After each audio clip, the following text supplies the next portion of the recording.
I'm Heather.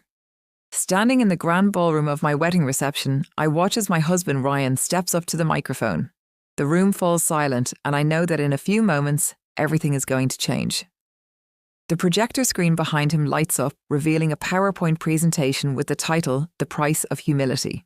It was a moment that shattered my parents' reputation, their business, and their control over my life. But it all started with a glimmer of hope.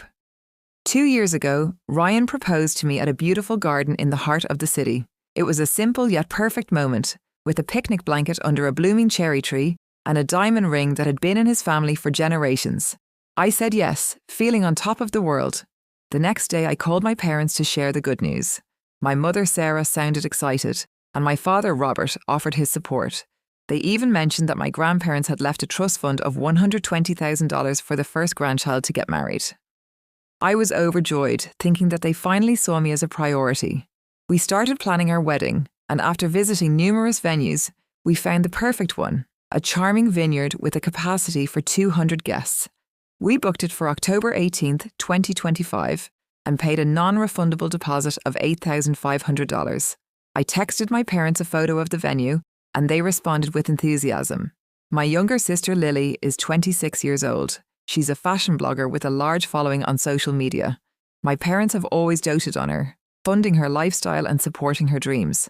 Growing up, I was the responsible one, the one who didn't need as much attention. When I graduated from college with honours, my father just said, "That's nice," and went back to his work. But when Lily got her first brand collaboration, they threw a big party. In June 2025, Lily posted on Instagram that she had booked a luxury fashion event in Paris. It was a once-in-a-lifetime opportunity for her, she claimed. Then, 3 months before my wedding, my mother texted me, asking me to change the wedding date. The event in Paris was from October 12th to the 26th, overlapping with my wedding. I was shocked. We had already made so many arrangements. I told my mother that I couldn't change the date. She then started to pressure me, saying that Lily's career was more important, and that my wedding could be rescheduled. I refused, and she got angry, saying that I was being selfish. 2 days later, my father called. His tone was cold and stern. He said that family came first and that I was being disrespectful. I tried to explain that we had a contract and that changing the date would cost us a fortune, but he wouldn't listen. He hung up, leaving me in tears. A few days later, we had an in-person meeting at my parents' house. Lily was on speakerphone from Paris. My mother proposed a compromise, moved the wedding to May 2026, and they would help with the change fees. But the change fees would be at least $12,000 to $15,000, and we would lose our original date. I stood my ground and said no. The next morning, I received a text from my father saying that they would no longer provide financial support for the wedding.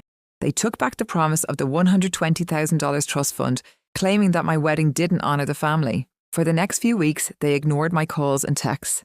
Meanwhile, Lily posted non-stop about her Paris trip on Instagram, and my parents liked and commented on every post. Ryan watched me go through this emotional turmoil. He held me when I cried and comforted me when I was stressed. And he started to dig into my family's finances. 8 days before the wedding, I received an email from the venue coordinator. It turned out that my mother had been trying to cancel the wedding behind my back. She had sent multiple emails to the coordinator, asking to move the event to 2026. That night, Ryan came home with his laptop. He showed me bank statements and trust documents. It turned out that in July 2025, 5 days before they demanded I change the wedding date, they had transferred $80,000 from the trust fund to Lily. The memo said advance wedding distribution, but Lily wasn't even engaged. Ryan explained that this was a breach of fiduciary duty. The trust fund was supposed to be for me, the first grandchild to get married. He suggested that we expose them at the wedding reception. At first, I was hesitant, but then I thought about all the pain they had caused me. I decided to go ahead with it. On the day of the wedding, I woke up in the bridal suite, my heart pounding. I checked my phone, but there were no messages from my parents. At the salon, my bridesmaids tried to keep me calm, but I was distracted. Lily posted an Instagram story from Paris, showing off her luxurious lifestyle. It made me even more determined to do what we had planned. My mother texted me saying that they would come to the wedding but wouldn't be happy about it. They wouldn't participate in photos until I apologised to Lily and wouldn't contribute any money. I turned off my phone. Uncle Mark, my father's younger brother, agreed to walk me down the aisle. As I walked towards the altar, I saw my parents sitting in the back row, far away from everyone. 2 seats in the front row remained empty. During the ceremony, when the officiant asked if anyone had objections, my father stood up. He said that my mother and he were leaving because I had chosen my wedding date over my sister's dreams. They walked out, leaving a stunned silence in the room. But then, at the reception, Ryan took the microphone. He started to reveal the truth.